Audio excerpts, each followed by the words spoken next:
Hey guys, BBI here.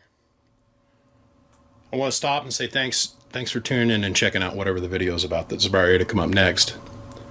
If you could take a minute and hit subscribe, I'd greatly appreciate it. And if you enjoy what you've seen here, make sure to hit the like button. We'd greatly appreciate your support. Anyhow, guys, all that aside, let's get on with the show.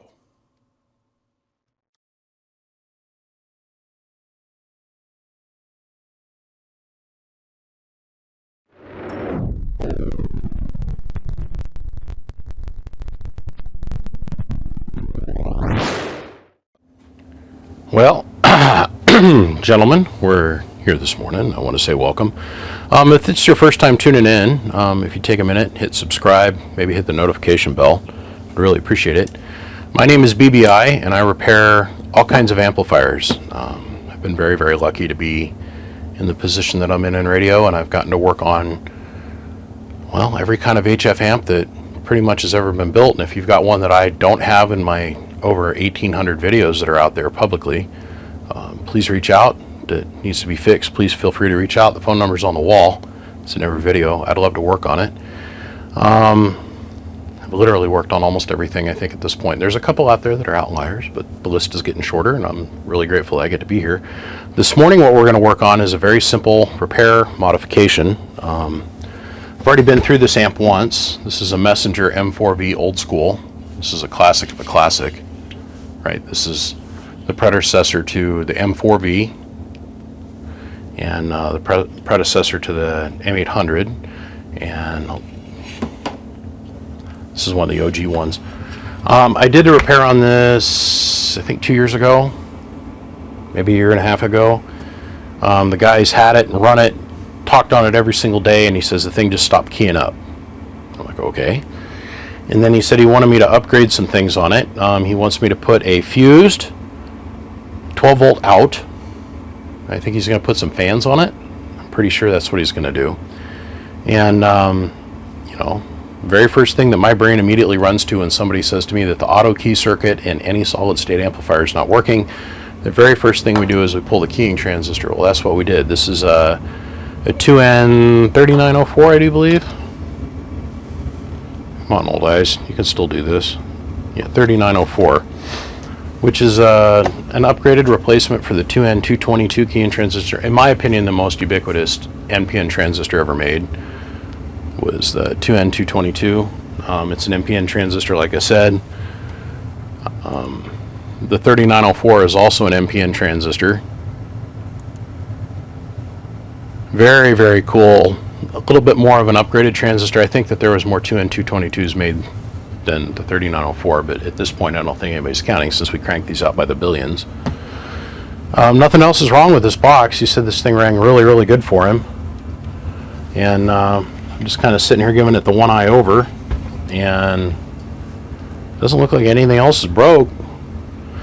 So I pulled the keying transistor out and put it on the old Atlas DC75 Pro here. And it's telling me that this thing's got an HFE gain of 171 on it, which is technically still good. On these smaller transistors, it's a little iffy. From my own personal experience, I've figured out that just because it's good on the transistor checker doesn't necessarily mean it's good when you go to put it in operation. So we're going to go ahead and slap a new keying transistor in here. And then before I go and I tie in this fused, switchable 12 volt auxiliary source that he wants to have come off an RCA. I've already got the Tiffany RCA jack installed. He said he wanted a 8-inch whip put on the RCA or whatever plug I decided to give him, and I figured I'd give him a little bit more. It's more like 24 inches because, you know, man inches and reasons and things. I just figured I'd give him a little extra just in case whatever he wants to do. Got a little fuse holder that we're going to install. But before we go and tie that into this, so we can tie it into the on-off switch on the front, and so it'll also work with his remote that he has for this thing, I want to put the transistor in it for the keying circuit, and then actually hook it up and run it and see what happens. The actual transmission portion of this thing is very simple. The RF comes in from this coax connector. Part of the signal goes over here, well, all the signal goes over here and goes through this little flat pack relay, which are pretty hard to find unless you know a guy. And a little bit of it gets kind of siphoned off, is the best way to put it. It goes through this capacitor, then it goes down, it goes past a little Schottky diode, or a little directional diode, which is a snubbing diode, and then it passes by this disc capacitor for isolation, and then it allows coupling, and then that goes over and energizes the transistor. The transistor in turn drops ground, and it comes over here and it energizes the opposite side of the pole of the relay, because we switch hot and we have the ground be the signal side that we flip-flop. So all of this stuff looks good. 99.99% of the time it's this transistor. So let me grab a little 2N222 from the El Bag of Shame, and we'll get this slid in here and soldered in place, and when we come back we'll have this plugged in and we'll give it a shot and we'll see what we figure out together. Now, not trying to be like an arrogant prick or anything, but I've worked on a couple of these in my life. Let's just say a couple hundred over the years. Like, God, I've been doing this a long time. I used to run one of these too. I've worked on every model of this, I think, at this point. The last one was the latest version. I got it from my buddy Jason Iwata. It was this big, long 16 pill. It was 2-drive and 16. Then they made the suitcase 16. Then they made the flat 16, the flat 8. I've still got the flat 8 that I bought that was belonging to my buddy Hugh. Anyhow, I've seen these fail a lot of different ways. And I was standing here thinking, I'm like, man, what would cause this amplifier not to work? My brain went, well, Luke, you know, they're really common for blowing up a trace if they have a bad problem with the remote plug. So let's just say that maybe in theoretical purposes, I'm not trying to point a finger at anybody or anything, if you have a bad connection inside your remote and possibly something might have gotten short in the ground at some point or another, it'll burn up a trace over here or a trace over here. Let me explain to you how the two circuits work. So our 12 volt hot comes from over here on the front of the amp. Comes actually directly underneath this upgraded wire that we've added. There's a big trace that comes along here, and it's really not quite big enough, and that's what feeds the 2-pill section. Well, also there's another trace that takes off from that, and it runs down the side of the box, and it comes along and it powers our bias relay on this particular board design, and then that's what puts 12 volt constant to, pardon me, that's what powers our bias transmit relay. So this relay switches, and this is what turns the 12 volts on and off that runs our bias circuit. But this board's tripped off of this board. It's what provides the 12 volt common to this board, and it's what provides the 12 volts continuous to the transmit receive board. The return leg for the remote, or for the face and for the remote, starts its life here, and it terminates itself here with the LED for the on-off. Well, I just kind of quickly looked up as I was soldering this in, and I couldn't help but notice this trace here has been repaired a couple times by somebody that actually really knew how to solder. There's a repair here, and then another repair on this trace as well. And this one that goes next to it is the TX light, right? So our power indicator, that's where the on-off switch relay terminates itself. And we have our TX light. Okay. Dink, dink. So both of these at some point or another have been burnt. So now I got to looking up here and I went, oh wow, look at this. We go up here in the front. Sorry. We go up here in the front. Let's see if I can get the light to catch it just right. This has been repaired a couple times itself, this trace here. I went, man, I wonder if there's another burnt trace somewhere in this amp. Now, in my experience with a remote short, like I said, I've run a couple of these. I've had the remotes go bad. I've dealt with this, right? In my experience, the remote short usually is somewhere in this portion of the amp. The trace gets really thin over here, right? Like really thin. So, you know, the current load's going to back up. The wire can carry more current than the trace. The plug can carry more current than the trace, right? So that's when we start looking at traces, and I very quickly looked and I went, oh, well, looky there.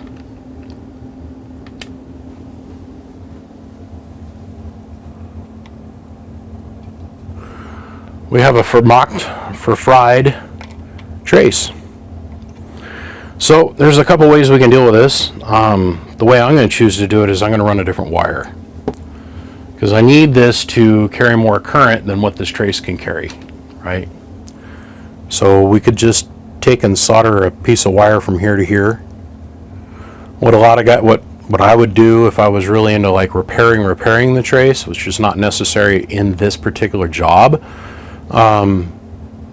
is I'd probably cut it here, and then I'd cut it here with an X-Acto knife, and then I'd take solderable copper tape and I'd cut out the exact same size of this trace, and then flow solder the whole thing.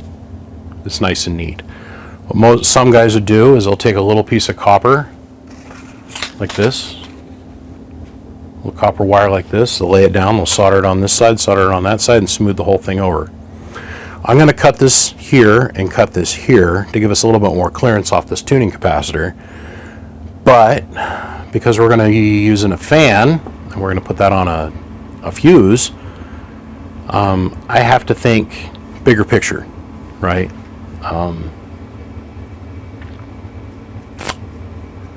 Should I add yet another relay, or should I rely on the switch?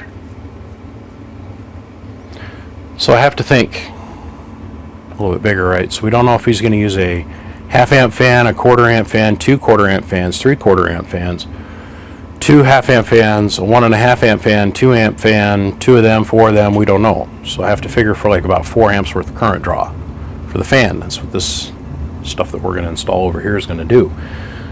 So we know mechanically the switch can carry up to 10 amps. It's probably a 15 amp, which realistically is a 20 amp, because you can remember this is America, not Chinese ratings, right? We were talking about a company that I'm getting ready to do some work with, and they were telling me they had a 500-ton press, and I just started laughing. I said, when was it built? And he goes, well, 1940s, when America was America. And I went, oh, so it's really like a 100,000-ton press. And he goes, right. America is a little overbuilt, rated to do one job, and we can squeak a little bit more through it kind of thing. We know the switch can handle that amount of current. The trace cannot, right? So we got to think when he hits the remote on-off on the front of the remote, how that works is it takes 12 volts, dumps it onto this plug, runs all the way through his 20 or 30 feet of cable, goes to a little 2 to 5 amp rocker switch, and then turnarounds and goes back down that 20 foot of cable and comes all the way back to the amp. We really want to rely on that 2 to 5 amp rocker switch at the end of 40 foot, in the middle of 40 feet of wire in a loop, right? Plus then the length of this trace, the size of this trace to carry all the current. Moreover, we planning on doing our 12 volt pickup from this little tiny trace over here that's running this whole side of the amp, plus all the relay board, plus the biasing circuit.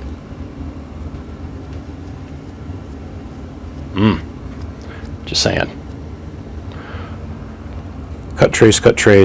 We're going to take a new wire. We're going to solder onto the back of the switch. We're going to come down, run it over, and we're going to solder on right here on the board where the wire, which is a white and blue wire on this particular configuration, it happens to be this plug here for the out, for the 12 volt out, the switch source.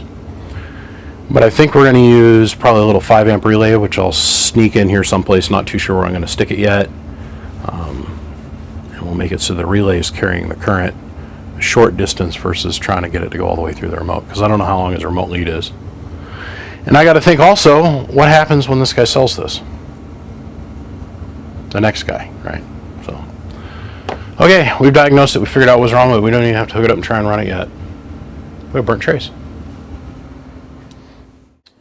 Okay, so we tapped into the constant 12 volt source here, ran that over, and tied it into this leg of the relay. The output leg of the relay goes through this little choke, runs down along here, loops up, comes to the fuse, goes out of the fuse, comes back over to our RCA connector out for our fan or whatever he needs to hook this to. We went ahead and we repaired the 12 volt hot lead to the remote switch.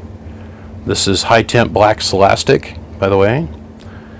Soldered over the broken trace and then tied into here where it comes up on the board and feeds the relays.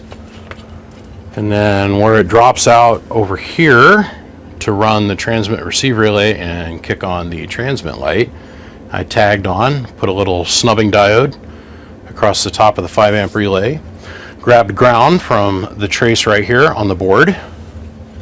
So yeah, it's pretty simple, easy peasy.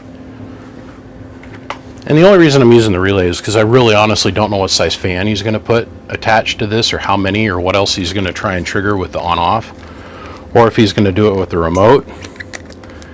And it just makes sense. It's the safest way to go about doing it.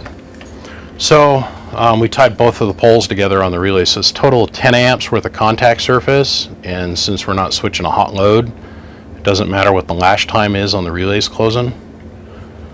There's a big thing about when a relay closes, do both poles actually close at the exact same time? And don't get me started. I'm just saying that there's a total opportunity of 10 amps, both poles of the relay tied together. So we'll stick it in here and we'll probe inside. We turn the switch on. We've got 14.79, 14.8 volts, off, on. Pretty straightforward. We're going to start out with the amp in the off mode. So let's talk watt meter now. We're just re-verifying the same information that we put on the repair video, but we want to make sure the amp is still working. So we're pulling 14.8 volts. The meter's showing about 15. That's right on the money. Let's see. We got a 1,000 watt slug in peak, 1,000 in average, and of course the 5 watt slug in reverse back from the Bird 10,000 watt dummy load. We're going to use the bench 2950. Should do about 35 watts peak. Hello, 1 2 1 2 1 2, which we're just about there. Let's see, pass-through tune on the 2950 is up here. This is the ability for the RF to come into the amplifier, go out of the amplifier, and go down to the dummy load, which is simulating the antenna. Hello. A nice low pass-through tune. And let's turn the amp on. First we're going to run it in low. Hello, 1 2 1 2 makes about 500 watts. Medium. Hello, 1 2 1 2 makes about 800 watts. And on high. Hello, 1 2 1 2 audio 1 2. Let's go up here. Let's look at the input tune, or otherwise what's the reflect between the radio and the amplifier. Hello, 1 2 1 2 1 2 1 2. That's on high. Low. Hello, 1 2 1 2. And, or pardon me, medium, now on low. Hello, 1 2 1 2. Oh, we're good. Let's see, what are we pulling on amperage? Hello, 1 2. Hello, 1 2. About 75 amps. Remember, RMS reading meter. Keep that in mind. So, yeah, all fixed up and ready to go for another couple years.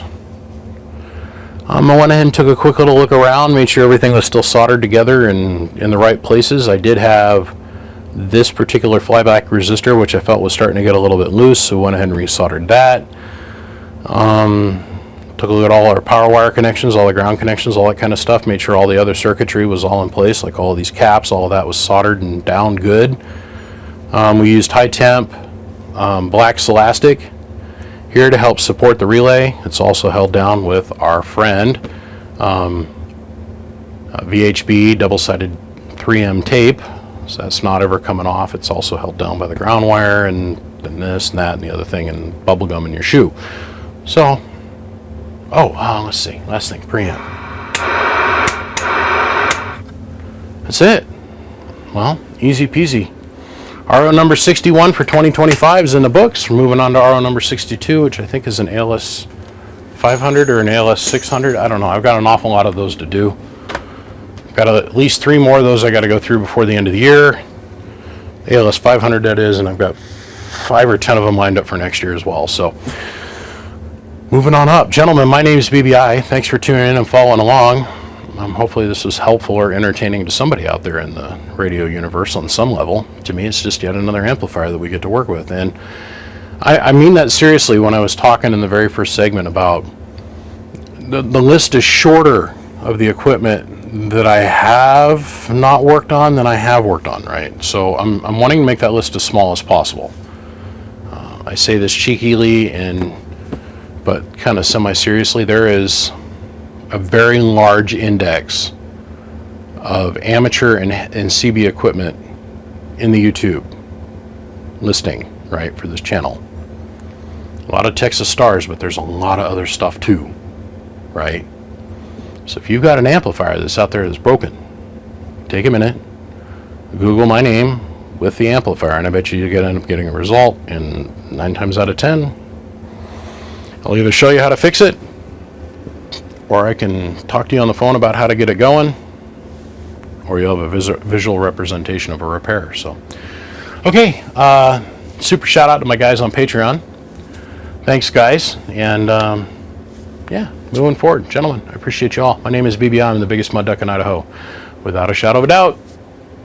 It's gonna stay that way, come hell or high water. I appreciate you guys. Thanks. I'll see you. Click, click.